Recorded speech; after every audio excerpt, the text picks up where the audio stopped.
run a bloody civil war in Syria, which is not just about Syria, but actually is part of the overall deployment to trap the Trump administration into permanent war and to continue to put pressure on Russia and China and Iran as the perceived enemies of the Unipolar Order.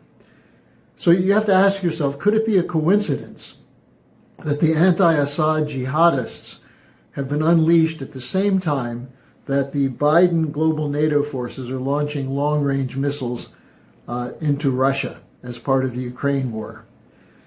Now, obviously, it's not a coincidence. This is a coordinated effort, and we're looking into the ways that it's coordinated, but I'll give you some of the hints of what we know already. Remember, it was in 2020 that a ceasefire was finally arranged against the al-Qaeda al-Nusra forces in Syria. They were essentially defeated by a combined effort of the Syrian army, the government army, the Russians, and Hezbollah. That this ended the civil war, didn't end it, it actually froze the civil war.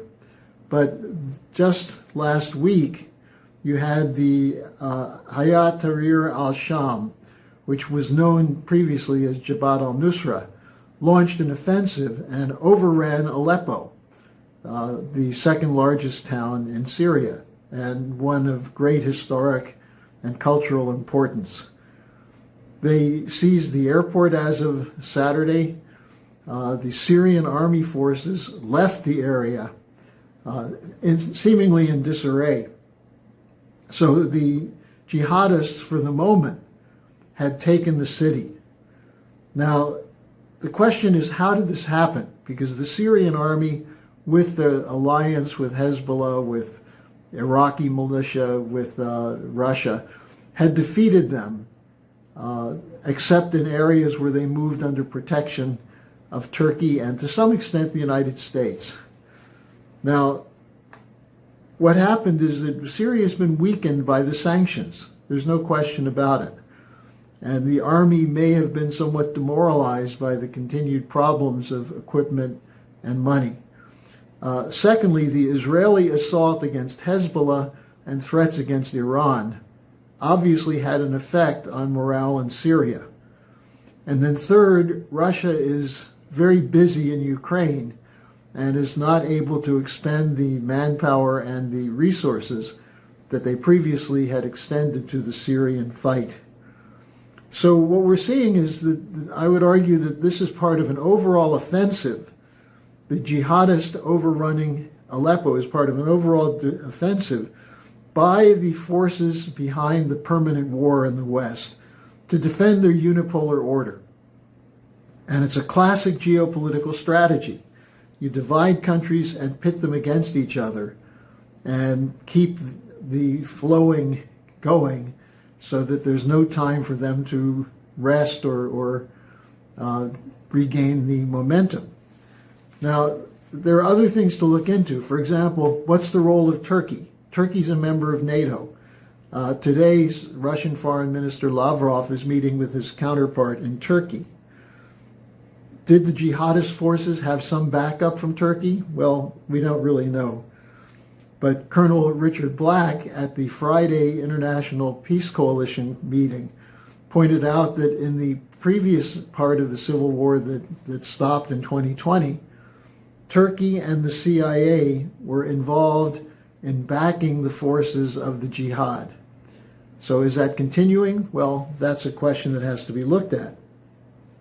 Now, if you think about this as part of the overall containment of Trump, that is, lock him into wars, the destabilizing Russia from Ukraine to Southwest Asia, one of the things you have to look at is the role of the British. Now, it's clear in Ukraine that the Brits have played a leading role from the very beginning. But in terms of Syria, what's the British role? Go back to 1916, during World War I, when it was clear the Ottoman Empire was collapsing. The British had a strategy to come in and replace the Ottomans and if they couldn't replace them, at least to use various proxy forces for constant warfare so that neither Russia nor Germany nor any other power could move into the region. So this was formalized in something called the Sykes-Picot Agreement of 1916, where the Brits and the French divided up the Middle East, including Syria. Syria was put in the French zone. Now, they never stopped intervening, the French or the Brits. Now, just a couple of other highlights of the British role. In Iran in 1953, the regime change coup against Mohammad Mossadegh, which was a CIA MI6 operation with British Petroleum, one of the leading sponsors of it. You look at the more recent period, the 1990, in the 1980s, the Iran-Iraq War. The CIA was funding both sides, including providing chemical weapons to be used in that war. The British role in the 1990 Gulf War, when Bush Sr. was not quite sure what to do, Maggie Thatcher came over and she reported that she stiffened his spine. I'm sure that's not all she stiffened in Bush, but what it led to was the U.S. launching the Gulf War, stopping just short of toppling Saddam. But then 13 years later, after 9/11, the false accusation that Iraq was building weapons of mass destruction, where did that come from? From the Brits, from Sir Richard Dearloffe. And this was used at the United Nations by Colin Powell as the basis of launching the U.S. attack. Now, the Brits in Syria, there are two groups I want to point out to you that are playing a leading role in the stories coming out of Syria in the past and in the present. There's the Syrian Observatory for Human Rights, which is cited in all the media about the atrocities by the Syrian regime, by the Russians, and so on.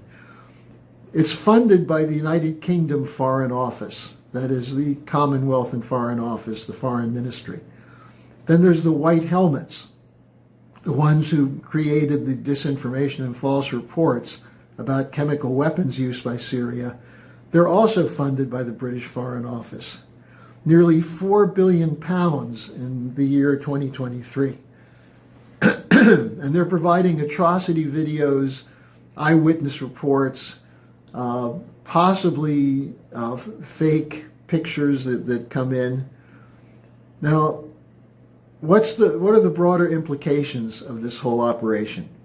Well, besides locking Trump in so there's no change, that is, the U.S. is going to continue through the intelligence services to be supporting wars, the broader issue is, will Israel drag the U.S. into a war against Iran? Or, more properly, will the U.S. allow Israel to be the excuse for the U.S. to launch the strikes against Iran? So then you have the whole Russia versus the U.S., the continuation of the war in the Ukraine. And then you can add to that the escalation that's taking place, again, on the Russian border in the former Soviet Republic of Georgia, where the pro-Russian Dream Party won the election last month, and now the European Union is trying to overturn it with a regime change coup in Georgia.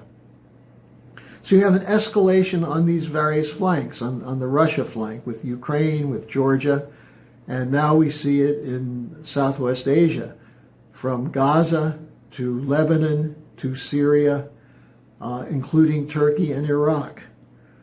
So what's the response here? These wars have to end.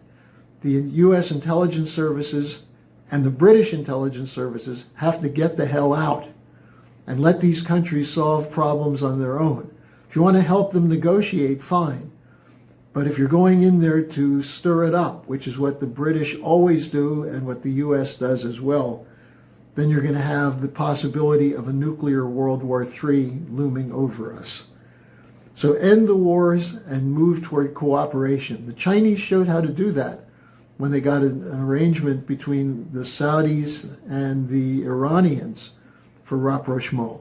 That's possible. It's possible in the whole region. This is what the Oasis plan of Lyndon LaRouche is about. So to accomplish the objective of shifting the strategic situation, the International Peace Coalition meets every Friday.